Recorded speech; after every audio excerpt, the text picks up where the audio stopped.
This is the moon, but not the one you think you know. For decades, it was just a dusty landmark from an old chapter in space history, but to Jeff Bezos, it's the next industrial zone, a place where factories hum, fuel is mined, and humans don't just visit, they live.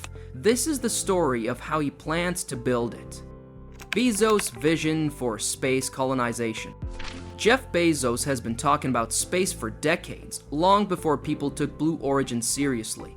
What drives him isn't just the idea of rockets or moon landings, it's the belief that Earth won't always be able to carry the weight of everything we do on it. He said more than once that we need to protect Earth the way we protect national parks, by moving the heavy work elsewhere. Not next year, not even in our lifetime necessarily, but eventually. That's where his idea of space colonization comes in. In 2019, he gave a talk in Washington where he laid it all out in plain terms.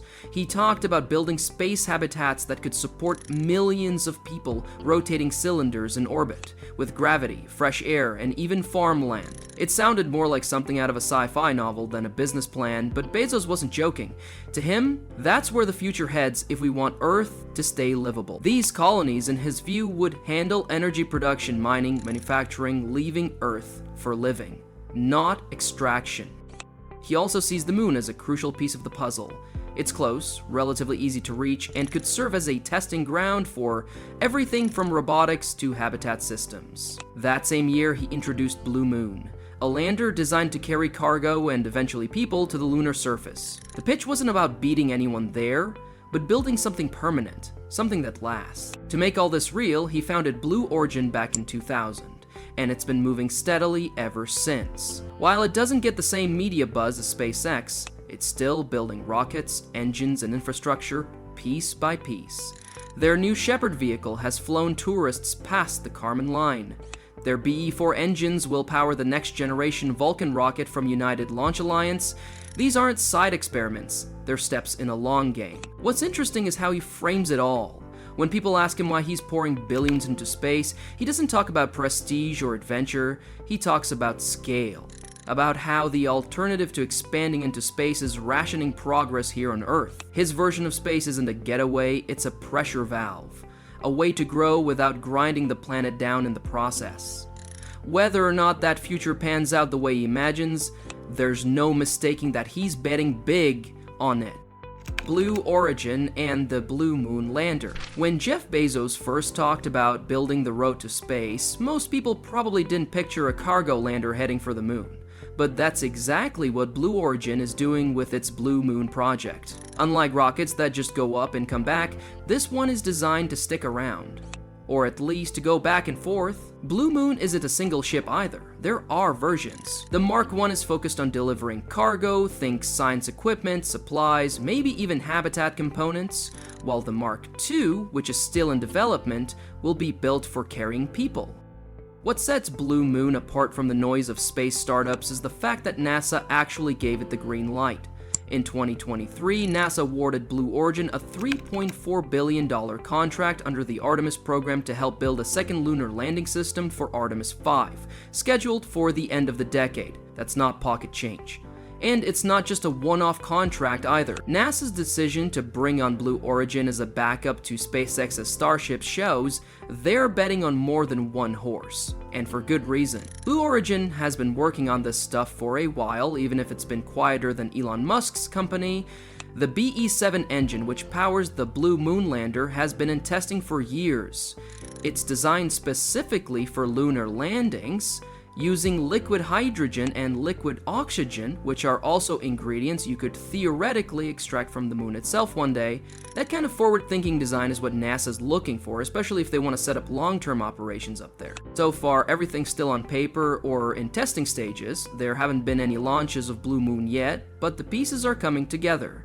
The fact that NASA is banking on it, and that it's partnered with major aerospace firms like Lockheed Martin and Draper for this mission, means it's more than just a billionaire's side project. There's no countdown yet for the first flight, but once Blue Moon starts sending hardware into orbit, it'll be one of the biggest steps Bezos has taken toward making his version of the moon a reality. And if it works, it won't just be about planting a flag, It'll be about delivering whatever future lunar missions actually need to stay, building lunar infrastructure. Turning the moon into a place where people can live and work isn't just about landing there, it's about staying. That's where the real challenge begins. Jeff Bezos and Blue Origin aren't thinking in terms of single missions.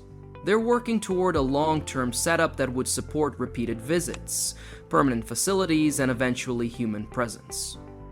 To make that happen, you need infrastructure, real, functional systems that can run without constant supply runs from Earth. One of the big pieces of that plan is water. More specifically, water ice, trapped in the moon's polar regions. Instead of hauling up fuel and drinking water from Earth, the idea is to extract ice from the lunar surface and split it into hydrogen and oxygen that gives you both breathable air and rocket fuel. It's the kind of resource that changes everything, turning the moon from a remote outpost into something closer to a fueling station. That's why Blue Origin's Blue Moon lander is built around the BE-7 engine, which can run on liquid hydrogen and oxygen. It's not just a technical choice, it's part of the broader plan to work with what's already on the moon. Then there's the Cislunar Transporter. It sounds like something out of a sci-fi show, but the idea is simple enough: a reusable vehicle that moves cargo between Earth's orbit and the moon's surface. Think of it as a delivery truck for space, but instead of roads, it travels through gravitational pulls. Getting gear up there is expensive, and if you have to build new vehicles every time, it doesn't scale. The transporter, once complete, would allow repeat trips without rebuilding everything from scratch. These pieces fit together in a way that's meant to support a functioning lunar base. You've got the fuel, the cargo system, and landers that can put equipment exactly where it's needed. It's not flashy, but it's essential. Without these core tools, permanent life on the moon stays in the realm of science fiction. Bezos has said from the start that this kind of work isn't a solo act. Blue Origin might be building the hardware, but the long game is built on partnerships. Private companies, government agencies, international players, no single group can do it all, and the moon doesn't care who gets credit. What matters is that each part does its job, so that someday staying on the moon feels less like a stunt and more like a routine. Collaborations and partnerships. Space might seem like a solo mission when you're watching rocket launches on TV, but behind every liftoff is a long list of collaborators. Blue Origin knows this well. Instead of trying to handle every part of the lunar mission alone, they put together what's known as the National Team, a group of companies that each bring something specific to the table. The lineup includes Lockheed Martin, Draper, Astrobotic, Honeybee Robotics, and Boeing. It's a mix of old-school aerospace giants and newer players, all working toward one shared goal: getting humans and gear safely to the moon and back. Lockheed Martin, for example, isn't new to space. They've worked with NASA on countless missions, including the Orion spacecraft that's part of the Artemis program. Draper brings experience in space navigation and guidance systems. Honeybee Robotics is known for designing drills and mechanisms that can actually operate in harsh extraterrestrial conditions, things that'll matter when it's time to collect samples or build anything on the moon. Astrobotic is focused on lunar delivery tech already contracted to deliver payloads to the surface under NASA's CLPS program. Boeing's role involves helping with the integration and structure of the lander system, a task they've handled with other spacecraft in the past. This isn't just about dividing up work, it's also about dividing up cost and risk.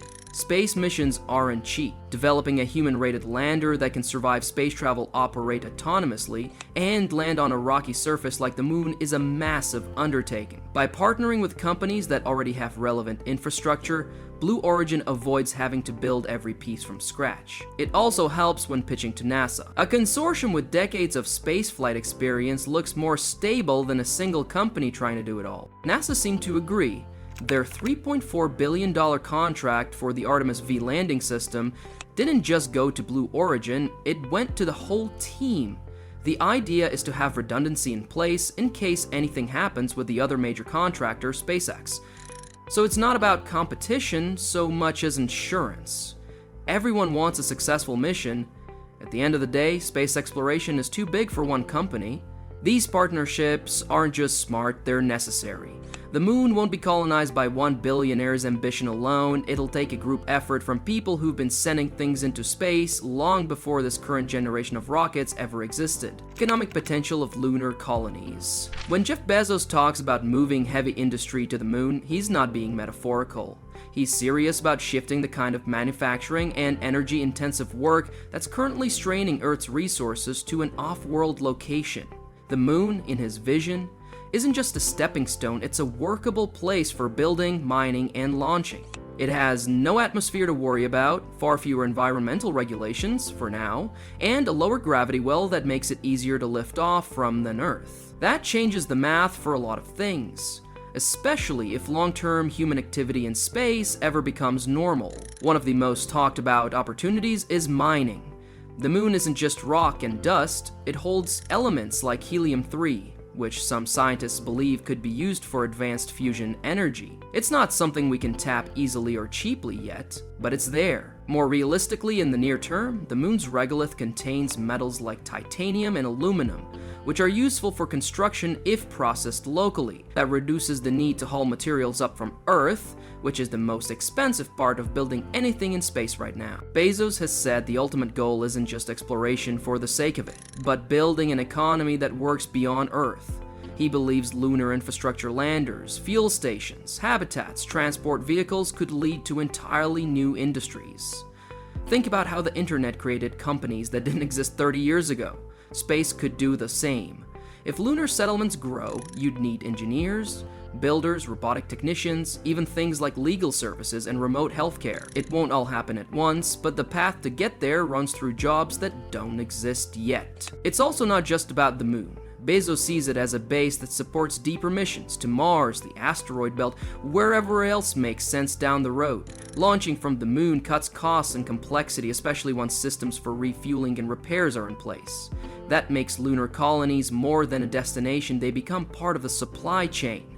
All of this sounds ambitious because it is, but Bezos isn't alone in thinking it's worth chasing. SpaceX, NASA, and international players like ESA and ISRO are all moving in the same direction, each with their own take. The competition is real, and the obstacles are massive, but the idea that space can be more than a science project is starting to feel less like a fantasy and more like a race. Challenges and competition. Getting to the moon isn't just about building a rocket and pointing it in the right direction. There are layers of problems to solve, some mechanical, some financial, and some just political.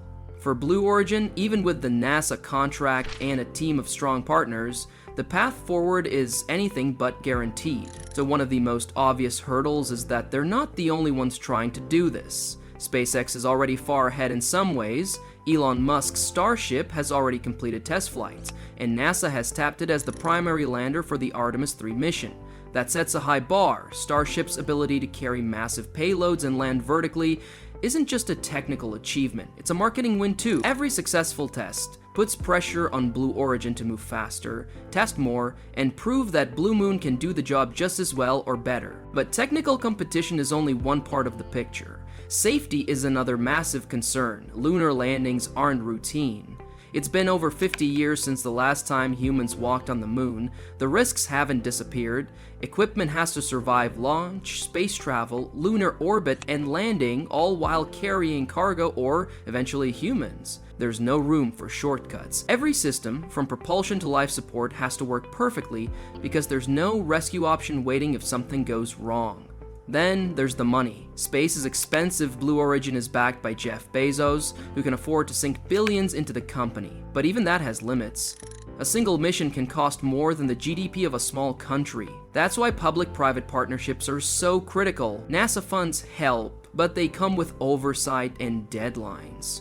Miss a target or under-deliver, and the support can dry up fast. Meanwhile, other countries are getting in on the game. China has already landed robotic missions on the moon and has ambitions to send astronauts there. India's Chandrayaan-3 touched down successfully in 2023. Even Russia, despite setbacks, hasn't stopped talking about returning to the moon. The competition isn't just about who gets there, it's about who stays and who leads. For Blue Origin, the challenge is balancing caution with urgency. They can't afford a misstep, but they also can't wait too long. In space, there is no second chance if you fall behind, and no easy fix if you get it wrong the first time. Recent developments and future outlook. Blue Origin has spent the better part of 2 decades building up to this. After years of engine tests, quiet launches, and development behind the scenes, 2025 is shaping up to be the year they finally put hardware on the moon. The plan is to send an uncrewed version of the Blue Moon lander to the surface, not just for show, but to actually prove that the systems can handle real conditions, gravity, terrain, temperature swings, all of it. It's not flashy, but it's necessary. Before anyone straps in for a ride, the tech has to work exactly as intended. This first mission isn't just about landing. It's about gathering data, how the descent engines perform, how well the navigation handles lunar dust, whether the systems stay stable during temperature shifts that swing from boiling to freezing. These are the things that can't be fully simulated on Earth. If it goes well, it builds confidence for the next step, which is bringing people down safely. That's where Artemis V comes in. Set for 2030, this NASA mission will rely on Blue Origin's lander to take astronauts from lunar orbit to the surface and back. Unlike the earlier Apollo missions that landed for a few days at a time, Artemis is trying to build something that lasts longer stays, repeated trips, a base that can be expanded instead of packed up and flown home. Blue Origin's role in Artemis V is a big swing. It's their shot at proving they can handle not just the machinery, but the trust it takes to carry lives across that last stretch of space. NASA's betting on multiple providers to avoid bottlenecks and give the program more flexibility. SpaceX is handling earlier missions with its Starship, but bringing Blue Origin into the mix helps spread out the risk and speeds up development across the board. This kind of competition, real competition, is what pushes timelines forward. None of this is guaranteed, of course. Delays are common and space isn't forgiving, but these aren't abstract ideas anymore. Contracts are signed, hardware's in production, and the moon, for the first time in over 50 years, is no longer out of reach. What comes next depends on how well these next few missions go. But for Blue Origin, the countdown has already started. Now it's just a matter of sticking the landing. What are your thoughts on Jeff Bezos' plan for lunar colonization? Leave your thoughts in the comments.